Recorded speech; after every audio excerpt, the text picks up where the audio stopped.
దయాది పాకిస్తాన్ పట్ల ఐఎంఎఫ్ పై భారత్ తెచ్చిన ఒత్తిడి ఫలించింది. ఎట్టకేలకు దయాదిపై అంతర్జాతీయ ద్రవ్యనిధి సంస్థ 11 షరతులు విధించింది. ఇక మీదట రుణం అందించాలంటే తప్పకుండా షరతులు వర్తిస్తాయని స్పష్టం చేసింది. తాజాగా పాకిస్తాన్ పై విధించిన ఐఎంఎఫ్ షరతుల సంఖ్య 50కి చేరింది.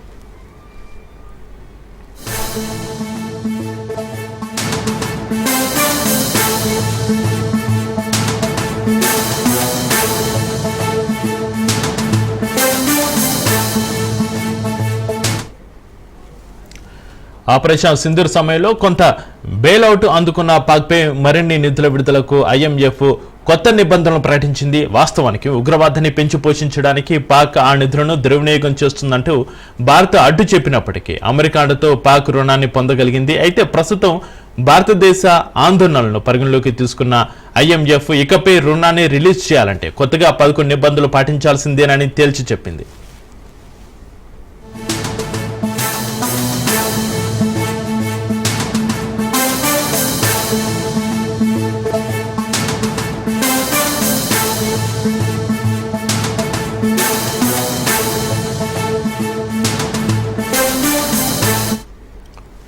ఇక కొత్త నిబంధనలను పరిశీలిస్తే ఎలక్ట్రిసిటీ బిల్లుపై అధిక సర్ఛార్జ్ విధించాలని నిర్ణయించింది. 3 ఏళ్ల కంటే పాత కార్ల దిగుమతులపై ఆంక్షలను కొనసాగించాలని సూచించింది. అలాగే ఇండియా పాక్ మధ్య ఉధృత పరిస్థితులు కొనసాగినా లేక ముద్రిన పాక్ ఆర్థిక వ్యవస్థ కుప్పకూలుతుందని హెచ్చరించింది. ఇదే క్రమంలో పాకిస్తాన్ డిఫెన్స్ బడ్జెట్ కోసం 2.414 ట్రిలియన్ రూపాయలను అనుమతించగా పాక్ మరింత పెంపులను కోరింది.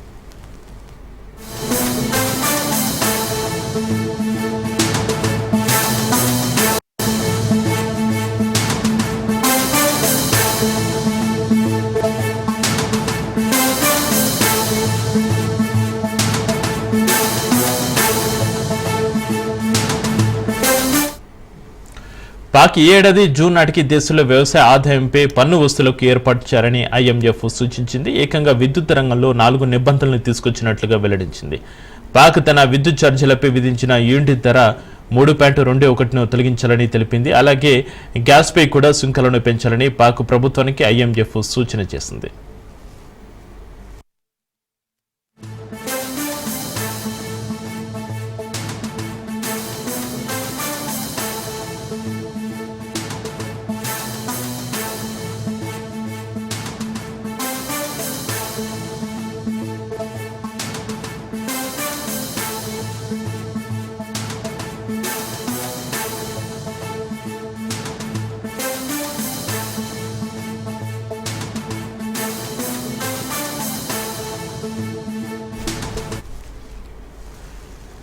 పాకిస్తాన్ విద్యుత్ రంగంలో నిరంతరం అప్పులు పెరగడానికి లోపభూయిష్ట ఇంధన విధానాలతో పాటు ప్రభుత్వ పనితీరు కారణమని వరల్డ్ బ్యాంక్స్ పదే ఆరోపించాయి. దీనికి తోడు 2035 నాటికి స్పెషల్ టెక్నాలజీ జోన్స్ పారిశ్రామిక పార్కులకు ప్రోత్సాహకాలను దశల వారీగా తొలగించడానికి ప్రభుత్వం ఒక రోడ్ మ్యాప్ను సిద్ధం చేయాల్సి ఉంటుందని రుణ సంస్థ స్పష్టం చేసింది.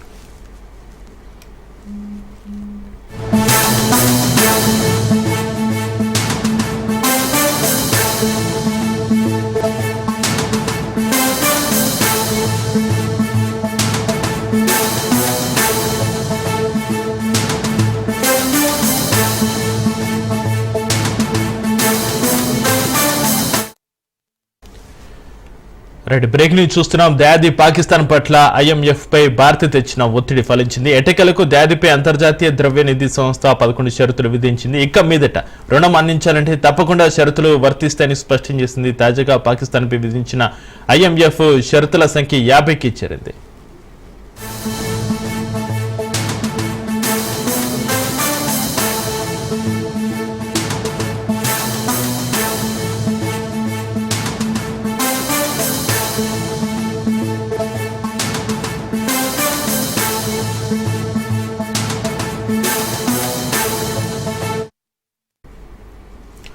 దీనికి సంబంధించి మరింత సమాచారాన్ని మా ప్రతినిధి పవన్ ఫోన్ లైన్లో అందిస్తారు. పవన్, దయాది పాకిస్తాన్ పట్ల ఐఎంఎఫ్ పై భారత్ తెచ్చిన ఒత్తిడి ఫలించినట్లుగా తెలుస్తుంది. ఎటకెలకు దయాదిపై అంతర్జాతీయ ద్రవ్యనిధి సంస్థ 11 షరతులు విధించింది. ఈ షరతులకు సంబంధించి మీ దగ్గర ఉన్న అప్డేట్స్ ఏంటి పవన్?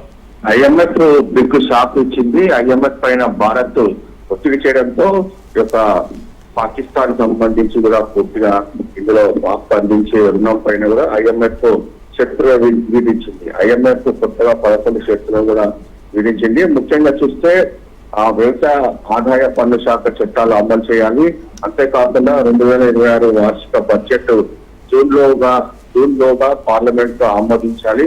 పాక్ నిధులు ఇచ్చేందుకు కూడా 50 షరతులు కూడా పూర్తిగా ఇందులో IMF కూడా దీనికి సంబంధించి కూడా కొన్ని అంశాలు కూడా పేర్కొన్నది. మరోవైపు చూస్తే భారత్ లో ఉద్రిక్తలు పెంచడం తగదు. అంతేకాకుండా ఉద్రిక్తలు పెంచుకుంటూ మీకే ఎక్కువ సమస్యలు వస్తాయని చెప్పి కూడా IMF పాకిస్తాన్ కూడా హెచ్చరించింది. మరోవైపు చూస్తే గ్యాస్ ఛార్జీలు సవరించాలి. అంతేకాకుండా యూరిన్ పై పరిమితి కూడా తొలగించాలని చెప్పి కూడా భారత్ లో ఉద్రిక్తలు పెంచాలని చెప్పి కూడా మరోసారి IMF చాలా కీలకమైన ఆదేశాలు కూడా జారీ చేసింది. 3 ఏళ్లు దాటిన పాతకాల దిగుమతి పైన కూడా ఆంక్షలు ఎత్తివేయాలని చెప్పి కూడా IMF మొత్తం దీనికి సంబంధించి కూడా బడ్జెట్ లో 1.7 ట్రిలియన్ సొమ్మును కూడా అభివృద్ధికి కేటాయించాలని చెప్పి కూడా పూర్తిగా ఇందులో IMF కూడా కొన్ని షరతులు కూడా విధించింది. మొత్తానికి చూస్తే IMF పాకిస్తాన్ కి మాత్రం బిగ్ షాక్ ఇచ్చింది.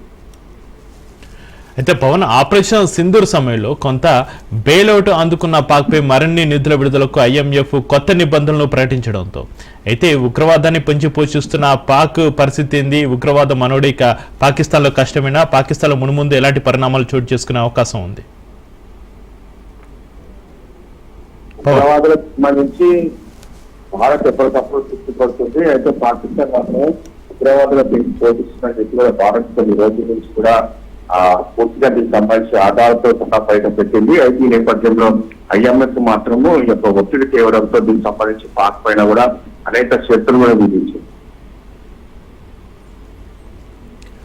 అయితే కొత్త నిబంధనలు పరిశీలిస్తే ఎలక్ట్రిసిటీ బిల్లుపై అధిక సర్ఛార్జ్ విధించాలని నిర్ణయించింది. 3 ఏళ్ల కంటే పాత కార్ల దిగుమతులపై ఆంక్షలను కూడా తొలగించాలని సూచించింది. అలాగే ఇండియా పాక్ మధ్య ఉధృత పరిస్థితులు కొనసాగినా లేక ముద్రన కూడా పాక్ ఆర్థిక వ్యవస్థ కుప్పకూలుతుందని కూడా హెచ్చరించిన పరిస్థితి. ఇదే క్రమంలో పాకిస్తాన్ డిఫెన్స్ బడ్జెట్ కోసం కూడా కొంచెం 2.41 ట్రిలియన్ రూపాయలను కూడా అనుమతించగా పాక్ మరింత పెంపులనైతే కోరింది.